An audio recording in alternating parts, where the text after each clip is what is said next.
नमस्कार।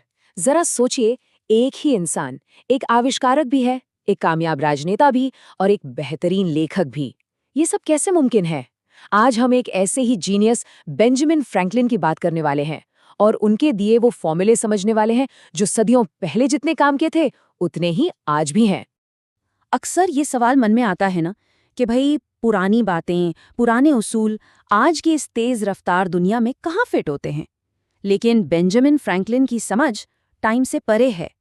तो सवाल ये है कि उनकी करीब करीब 300 साल पुरानी सलाह आज की इस डिजिटल दुनिया में हमें रास्ता कैसे दिखा सकती है।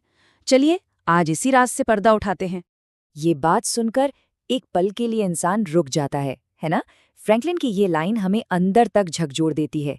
ये हमें मजबूर करती है खुद से पूछने पर कि क्या हम सच में जी रहे हैं या बस जिंदगी काट रहे हैं।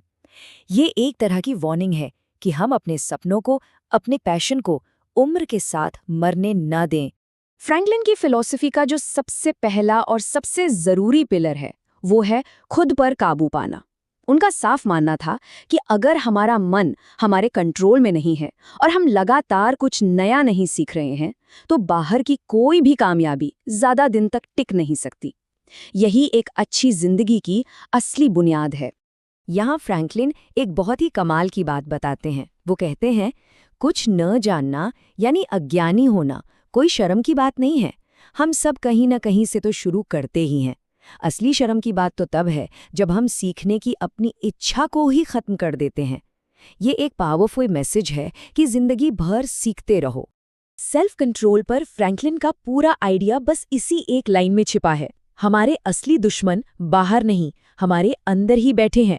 हमारा आलस, हमारा गुस्सा, हमारा डर। अगर हम अपने अंदर के इन दुश्मनों को जीत लें तो फिर बाहर की कोई भी चुनौती हमें झुका नहीं सकती। तो चलिए अब देखते हैं कि इसी सेल्फ कंट्रोल को फ्रैंकलिन ने प्रैक्टिकल दुनिया में, मतलब काम और पैसे की दुनिया में कैसे लागू किया। जरा सोचिए, एक छोटा सा रोज का खर्चा, शायद एक कप कॉफी का या कोई स्नैक, सुनने में तो बहुत मामूली लगता है ना? फ्रैंकलिन की ये मिसाल आज भी 100% सच है। वो रोज की कॉफी या छोटा मोटा खर्चा भले ही मामूली लगे, पर धीरे धीरे यही मिलकर एक बड़ा सुराख बन जाता है। फाइनेंशियल फ्रीडम कोई लॉटरी जीतने से नहीं आती, बल्कि रोजाना छोटे छोटे समझदारी भरे फैसले लेने से आती है। फ्रैंकलिन का मानना था कि किस्मत कोई ऐसी चीज नहीं है जो बस आसमान से टपक पड़ती है। इसे बनाया जाता है, कमाया जाता है। जब हम मेहनत करते हैं और तैयारी करते हैं तो हम खुद को ऐसी सिचुएशन में ले आते हैं जहां मौका मिलने पर हम उसका फायदा उठा सकें। सीधी सी बात है, मेहनती लोग अपनी किस्मत खुद लिखते हैं। पैसा बनाने के जितने भी तरीके हैं, फ्रैंकलिन ने एक को सबसे ऊपर रखा, खुद पर इन्वेस्ट करना।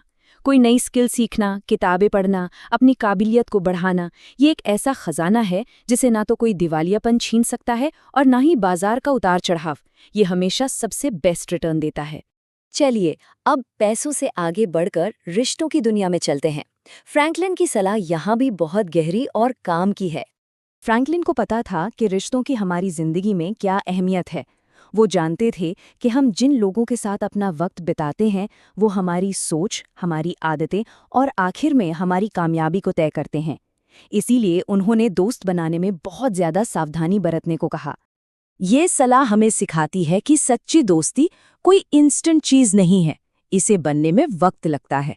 एक अच्छा दोस्त ढूंढने के लिए पूरा समय लो और जब वो मिल जाए तो उस रिश्ते को पूरी वफादारी से निभाओ।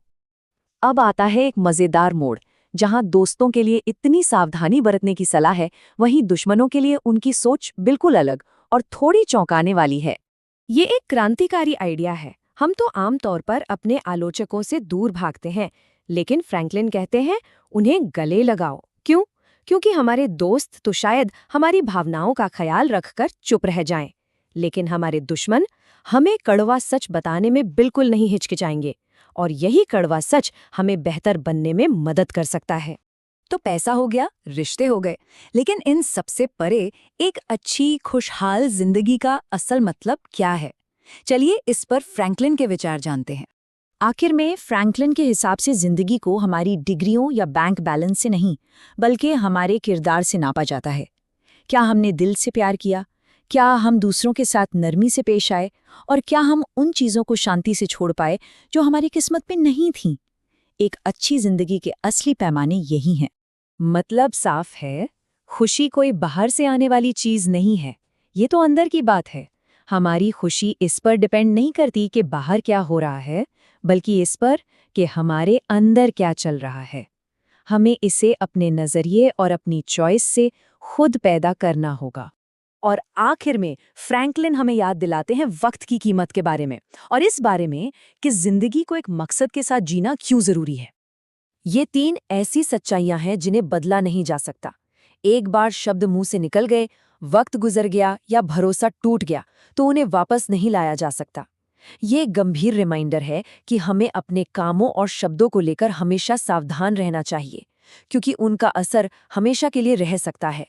ये सिर्फ एक कोट नहीं है, ये एक चैलेंज है, एक चुनौती।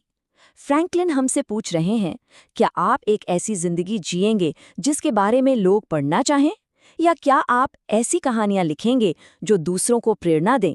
किसी भी तरह मकसद एक ऐसी विरासत छोड़कर जाना है जो मायने रखती हो। तो अब सवाल ये उठता है, फ्रैंकलिन की बुद्धिमानी के इस खजाने से वो कौन सा एक हीरा है जिसे आज से ही अपनी जिंदगी में तराशना शुरू किया जाए? जो भी चुनाव होगा, वही हमारी विरासत की शुरुआत बन सकता है।